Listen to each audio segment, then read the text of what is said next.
మీరు JEE mains qualify అవ్వకపోయినా పర్లేదు, అడ్వాన్స్ క్వాలిఫై అవ్వకపోయినా పర్లేదు, మీకు ఐఐటి లాంటి ప్రీమియర్ ఇన్స్టిట్యూట్స్ లోనే ఇంత డొనేషన్ కట్టండి.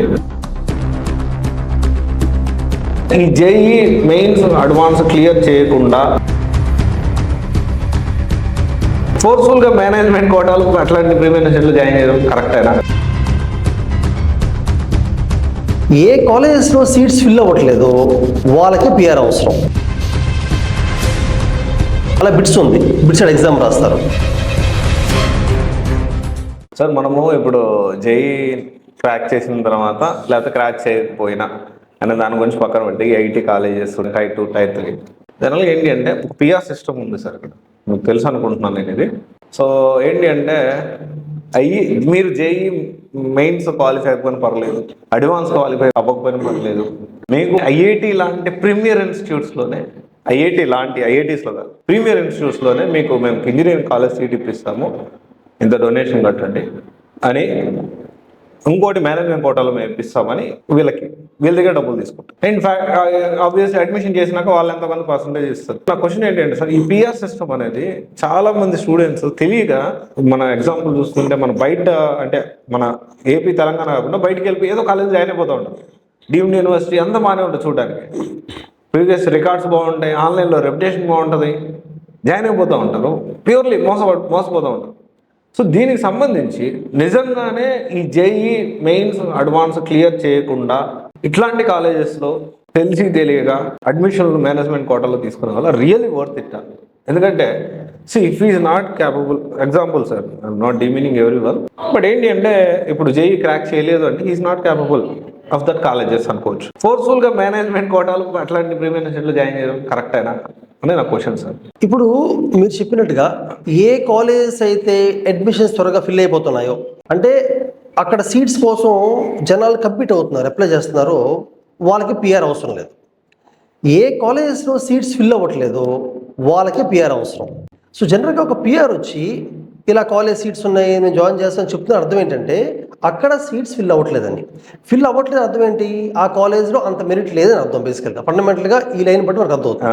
అలాగే మీరు చూడండి, ప్రైవేట్ డీమ్డ్ యూనివర్సిటీస్ చాలా వరకు వాళ్ళు అంటే జేఈ మెయిన్స్గా అడ్వాన్స్గా మంచి స్కోర్ ఎవరైతే మిస్ అవుతారో స్టూడెంట్స్ వాళ్ళని అప్రోచ్ అయ్యి అడ్మిషన్ తీసుకోవడం కోసం ట్రై చేస్తూ ఉంటారు. వేరేస్ కూడా ఈజీగా దొరుకుతుంది వాళ్ళకి, డిఫరెంట్గా పేరెంట్స్ కూడా. వేరేస్ మీరు కూడా ఫర్ ఎగ్జాంపుల్ థాపర్ ఉంది, it's very good college, Thapar Patiala పంజాబ్లో ఉంటుంది, టాప్ కాలేజ్. అలా బిట్స్ ఉంది, బిట్స్ ఎగ్జామ్ రాస్తారు, ఎగ్జామ్ రాసి వెళ్తారు బిట్స్కి. సో అలాగే ట్రిపుల్ ఉన్నాయి, Hyderabad, Gachibowli, some good colleges ఉన్నాయి. మీరు చూడండి, ఇటువంటి కాలేజెస్ ఏవైతే ఉంటాయో థాపర్ అవ్వచ్చు, బిట్స్ అవ్వచ్చు, వీళ్ళు ఎప్పుడు కూడా పిఆర్ సిస్టమ్ ఉండదు, వాళ్ళు ఎప్పుడు కూడా అడ్మిషన్ వెంటపడరు. ఎందుకంటే they maintain high standards, they have limited seats and students compete for those colleges. So డెఫినెట్గా పేరెంట్స్కి అవేర్నెస్ లేకపోవడం వల్ల, అంటే మంచి కాలేజెస్ తెలియకపోవడం వల్ల పేరెంట్స్ పాపం తక్కువ ఫీజు కట్టి మంచి కాలేజ్ జాయిన్ అయ్యే అవకాశం ఉన్నా ఆ తెలియకపోవడం వల్ల ఎక్కువ ఫీజు కట్టి అన్నెసరీ కాలేజ్ జాయిన్ అవుతున్నారు. అన్నెసరీ కాలేజ్ జాయిన్ అయ్యి కొంతవరకు కూడా పాపం క్యాపబుల్ స్టూడెంట్స్ కూడా కెరీర్ కొంత స్పాయిల్ చేసుకుంటున్నారని చెప్పాలి. దీనికి కారణం అవేర్నెస్ లేకపోవడం. సో అవేర్నెస్ ఎక్కువ క్రియేట్ చేసే కొద్దీ పేరెంట్స్కి ఒక ఇంజనీరింగ్ చేద్దాం అనుకుంటే what are the best colleges ఏమున్నాయి అసలు? ఫర్ ఎగ్జాంపుల్ జేఈ మీన్స్ అడ్వాన్స్డే కాదండి, ఈవెన్ ఇందా చెప్పిన ఐఏఎస్సిఆర్స్కి they have their own exam, IIT exam. అది ఎక్కువ అప్లై చేసి రాయట్లేదు తెలుగు వాళ్ళు. ఫర్ ఎగ్జాంపుల్ ఎన్ఐఎస్సిఆర్ ఉంది, జేఈ మెయిన్స్ అడ్వాన్స్డ్ కాకుండా సపరేట్గా వాళ్ళకి ఎగ్జామ్ ఉంది, నెక్స్ట్ ఎగ్జామ్ ఉంది, సపరేట్గా ఉంది. సో నెక్స్ట్ ఎగ్జామ్ సపరేట్గా ఉంది. అలాగే ఐఏఎస్ సపరేట్ ఎగ్జామ్ ఉంది, ఐఎస్ఐకి, సిఎంఏకి ఉంది. ఈవెన్ ఇప్పుడు బిట్స్కి బిట్సాట్ ఎగ్జామ్ ఉంది, బిట్సాట్ సపరేట్ ఎగ్జామ్ ఉంది. సో బిట్సాట్ ఎగ్జామ్ కొంతవరకు పర్లేదు, మన వాళ్ళు రాస్తారు కానీ రిమైనింగ్ ఎగ్జామ్స్ రాయట్లేదు. ఈవెన్ ఇంటర్మీడియట్ మార్క్స్ మీద కూడా కాలేజెస్ ఉన్నాయి. ఇప్పుడు తెలియని విషయం చాలా మందికి బెస్ట్ కాలేజెస్. ఫర్ ఎగ్జాంపుల్ నీకు ఇంటర్మీడియట్ లో కానీ మంచి మార్క్స్ వస్తే వాటి మీద బేస్ అయ్యి ఈ రోజు కూడా బిట్స్ పిలానీ కానీ బిట్స్ దుబాయ్ కానీ బిట్సాట్ ఎగ్జామ్ ద్వారా కాకుండా ఇంటర్మీడియట్ మార్క్స్ మీద బేస్ అయ్యి కూడా కొన్ని సీట్స్ అలొకేట్ చేస్తున్నారు. ఈవెన్ IIIT హైదరాబాద్ గచ్చిబౌలిలో అది కూడా, ఆ కాలేజ్ కూడా నెంబర్ 1 కాలేజ్ అది. ఇంటర్మీడియట్ మార్క్స్ మీద కొన్ని సీట్స్ అలొకేట్ చేస్తున్నారు. ఈవెన్ బెనారస్ యూనివర్సిటీలో కూడా ఇంటర్ మార్క్స్ మీద. సో ఇటువంటి ఆప్షన్స్ ఎక్స్ప్లోర్ చేయట్లేదు మన వాళ్ళు. జేఈ మెయిన్స్ అడ్వాన్స్ మిస్ అయిపోయేసరికి పాపం వెళ్ళి వెంటనే ప్రైవేట్ డీమ్డ్ యూనివర్సిటీస్లో పాపం ఎక్కువ ఫీజుగా జాయిన్ అవుతున్నారు. అలాగే లోకల్ కాలేజ్లో కూడా జాయిన్ అవ్వడం జరుగుతుంది. సో ఈ అవేర్నెస్ మనం డెవలప్ చేయాలి మన తెలుగు పేరెంట్స్.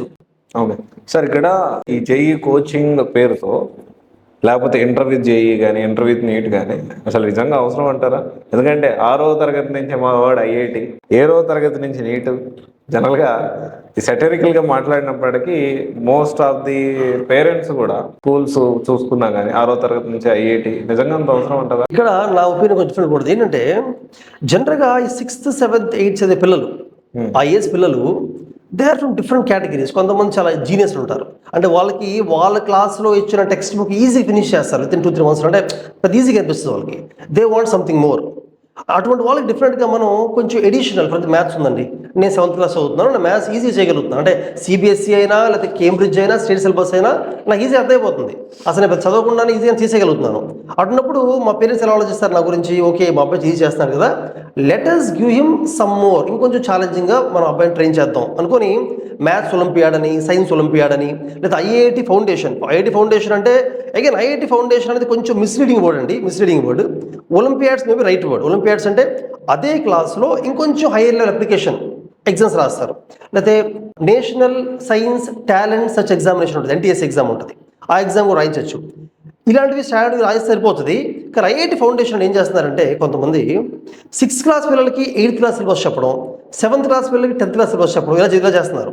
ఇది నాకు తెలిసి చాలా తక్కువ మంది స్టూడెంట్స్ ఎవరైతే జీనియస్ ఉంటారో, వెరీ బ్రైట్ ఉంటారో వాళ్ళకు మాత్రమే సూటబుల్. కానీ మెజారిటీ ఆఫ్ పీపుల్ అనవసరంగా ఇందులోకి వెళ్ళి వాళ్ళ క్లాస్ సిలబస్ అర్థం కాక హయ్యర్ క్లాస్ సిలబస్ చదివి అది ఏమి అర్థం కాక కాన్ఫిడెన్స్ మొత్తం కోల్పోవడం అనేది ఎక్కువ జరుగుతుంది.